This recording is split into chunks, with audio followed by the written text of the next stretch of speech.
தலைப்பு 4 வகை நுகங்கள். 1. இயேசு தரும் நுகம்.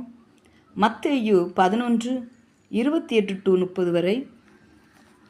இயேசு நமக்கு தரும் நுகம் அது எப்படி இருக்கும்னா, இளைப்பாறுதலையும் சாந்தம், மனத்தாழ்மை, பொறுமை, அது மெதுவாகவும் லகுவாகவும் இருக்கும். இதுதான் இயேசு நம்மளுக்கு கொடுக்குற நுகமாக இருக்குது. இயேசு கிறிஸ்து சொல்கிறாங்க, வருத்தப்பட்டு பாரம் சுமக்கிறவர்களே, நீங்கள் என்னிடத்தில் எல்லாரும் வாருங்க, நான் உங்களுக்கு இளைப்பாறுதல் தருவேன் என்று சொல்கிறாங்க.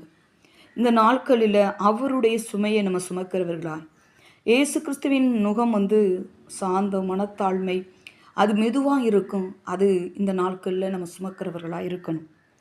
2வது, சாத்தான் தரும் நுகம். ஏசாயா 10:27 சொல்லப்படுகிறது, சாத்தான் நமக்கு தருகிற நுகம். அதை நம்ம வாசிக்கும் பொழுது, அவன் நம்ம மேலே தோளின் மேலே சுமத்துக்கிறான். அந்த சுமை அவன் இருக்கும். அவன் தோளின் மேலே அந்த சுமையை சுமத்துக்கிறான். ஆனால் அந்த சுமையை நம்ம எப்படி கண்டுபிடிக்கணும்? சாத்தான் நமக்கு எப்படி நம்மளுக்கு அந்த நுகத்தை கொடுக்குறான், அந்த சுமை எப்படி இருக்கிறது என்று பார்த்து நம்ம இனம் கண்டுபிடித்து அதுக்கு என்ன செய்யணும்னா, அதிலிருந்து நம்ம விடுதலை ஆகி வரணுங்கிறதுக்கு அபிஷேகம்தான் அந்த நுகத்தை முறிக்கும். தேவன் நமக்கு கொடுத்த அபிஷேகத்தினால அந்த நுகத்தை முறிக்க முடியும். 3. மனுஷன் நமக்கு தருகிற நுகம்.